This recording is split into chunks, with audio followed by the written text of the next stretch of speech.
1971 के युद्ध से कुछ हफ्ते पहले खुफिया जानकारी मिली थी कि पाकिस्तानी सेना ने जंगल के अंदर एक मोबाइल रेडियो कम्युनिकेशन पोस्ट बना रखा है। टीम धीरे धीरे रेंगते हुए आगे बढ़ी। ऊंचाई लगभग 17,000 फीट। हवा इतनी ठंडी थी कि कुछ ही मिनट में हाथ सुन होने लगते थे। टीम ने पूरी रात वहीं बिताई। 2016 में उरी में आतंकी हमले के बाद सर्जिकल स्ट्राइक से पहले सेना की एक बड़ी समस्या थी, लेकिन उस रास्ते में एक खतरा था और इसी जानकारी को हासिल करने के लिए भारत के पास है कुछ बेहद गुप्त टीमें। जून 1999 रात के 2 बजे हिमालय की बर्फीली पहाड़ियों के बीच तापमान 0 से कई डिग्री नीचे 4 परछाइयां धीरे धीरे आगे बढ़ रही हैं। न कोई आवाज, न कोई रोशनी, न कोई पहचान। उनका लक्ष्य है पाकिस्तान की एक नई चौकी जो कुछ ही दिनों पहले इस पहाड़ी दर्रे के पास बनाई गई है। अगर ये चौकी पूरी तरह सक्रिय हो गई तो नीचे मौजूद भारतीय चौकियां और सप्लाई रूट खतरे में आ सकते हैं। इसलिए इन 4 लोगों को यहां भेजा गया है। उनके पास न भारी इक्विपमेंट्स हैं, न कोई बैकअप। उनका असली काम है बस इतना पता लगाना कि चौकी में कितने सैनिक हैं, उनकी गश्त का समय क्या है और वहां तक पहुंचने का रास्ता कहां से जाता है। लेकिन अगर ये पकड़े गए तो न सिर्फ मिशन नाकाम होगा बल्कि दुश्मन भी सतर्क हो जाएगा। और ऐसे ही खतरनाक मिशनों को अंजाम देने के लिए भारत के पास है कुछ बेहद गुप्त टीमें, छोटी, तेज और लगभग अदृश्य। अनौपचारिक तौर पर इन्हें कहा जाता है घोस्ट यूनिट। ये वो लोग हैं जो शोर नहीं करते।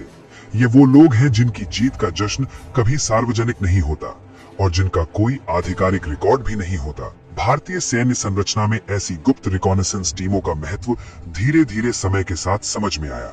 1962 का भारत चीन युद्ध भारतीय सेना के लिए एक कड़वा अनुभव था। इस युद्ध ने भारतीय सेना को यह एहसास कराया कि केवल हथियार और सैनिक ही पर्याप्त नहीं है। दुश्मन की गतिविधियों को पहले से समझना, उसकी तैयारी का अंदाजा लगाना और उसके कमजोर बिंदुओं की पहचान करना भी उतना ही जरूरी है। इसके बाद भारतीय सेना ने रिकॉनेसेंस यानी खुफिया निगरानी और जानकारी जुटाने वाली इकाइयों पर ज्यादा ध्यान देना शुरू किया, जो दुश्मन की हर गतिविधि पर चुपचाप नजर रख सके और सही समय पर उसकी जानकारी सेना तक पहुंचा सके। और यही काम करती हैं घोस्ट यूनिट्स। लेकिन इन टीमों का काम केवल निगरानी करना ही नहीं होता। कई बार इन्हें ऐसे मिशन दिए जाते हैं जिनके बारे में आधिकारिक तौर पर कभी बात भी नहीं की जाती। दुश्मन की नई चौकी कहां बन रही है, किसी पहाड़ी दर्रे में दुश्मन की गश्त का समय का पता लगाना, यही काम अक्सर इन टीमों को दिए जाते हैं। सुनने में उनका मिशन साधारण लगता है, लेकिन उसका असर बहुत बड़ा होता है। इतिहास के पन्नों में कुछ ऐसे ऑपरेशन भी छिपे हैं जिनका जिक्र बहुत कम होता है। 1971 के युद्ध से कुछ हफ्ते पहले पूर्वी पाकिस्तान की सीमा के पास भारतीय रिकॉन टीम को एक खास मिशन दिया गया। खुफिया जानकारी मिली थी कि पाकिस्तानी सेना ने जंगल के अंदर एक मोबाइल रेडियो कम्युनिकेशन पोस्ट बना रखा है। यहीं से वो अपनी यूनिट्स को आदेश भेजते थे। 4 लोगों की एक छोटी टीम रात के अंधेरे में सीमा पार गई। उनके सामने पहली समस्या थी दलदली जमीन। हर कदम में पैर कीचड़ में धंस रहा था और अगर आवाज होती तो पास की पाकिस्तानी पोस्ट उन्हें सुन सकती थी। टीम धीरे धीरे रेंगते हुए आगे बढ़ी। करीब 2 घंटे चलने के बाद उन्हें दूर से रेडियो एंटीना दिखाई दिया, लेकिन असली खतरा भी बाकी था। रेडियो पोस्ट के पास लगातार गश्त हो रही थी। टीम को कई मिनट तक जमीन पर बिल्कुल स्थिर लेटे रहना पड़ा, क्योंकि एक गश्ती सैनिक टॉर्च से आसपास देख रहा था। आखिरकार सही मौका देखकर टीम ने उस रेडियो पोस्ट की लोकेशन और गतिविधियों की जानकारी भेज दी। कुछ दिनों बाद भारतीय सेना ने उसी जानकारी के आधार पर उस इलाके की सप्लाई और कम्युनिकेशन को निशाना बनाया।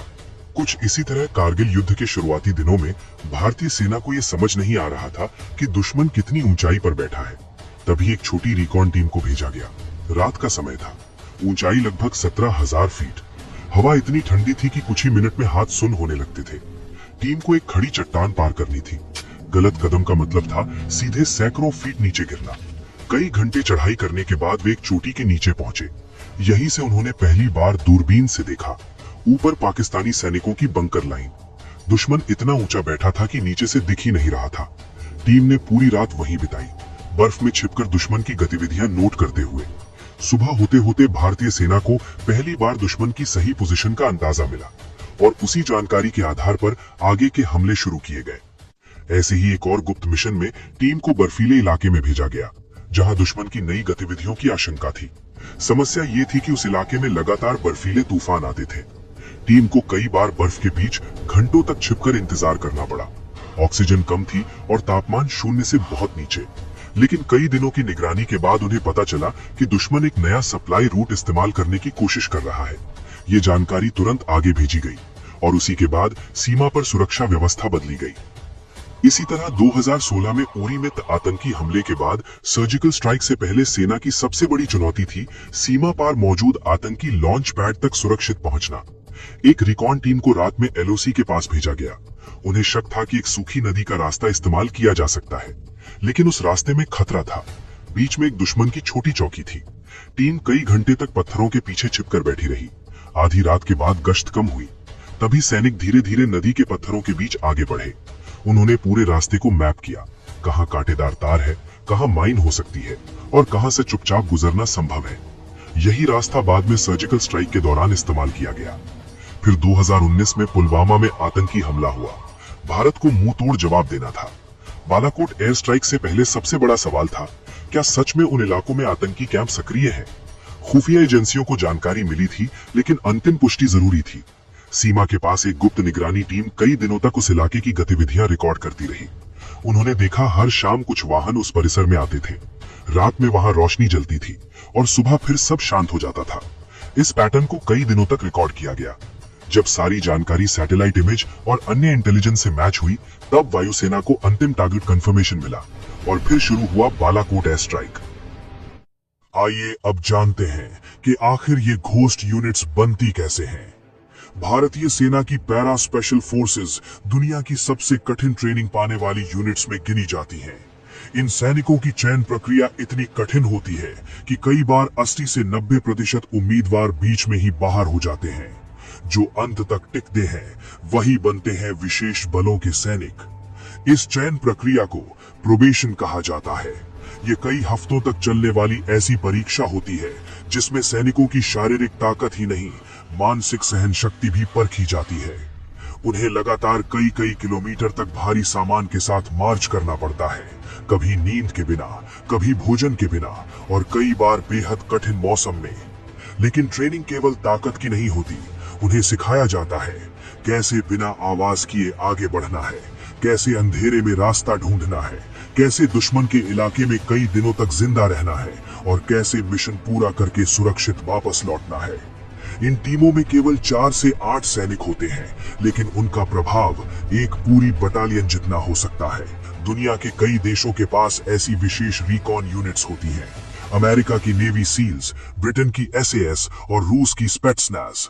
इन सब की कुछ टीमें ऐसे मिशनों में विशेषज्ञ होती हैं जहां सैनिकों को दुश्मन के इलाके में जाकर जानकारी जुटानी होती है। लेकिन भारत की घोस्ट जैसी रिकॉन टीम्स की एक खास बात है, इनका काम अक्सर उन इलाकों में होता है जहां केवल दुश्मन ही नहीं, प्रकृति भी चुनौती बन जाती है।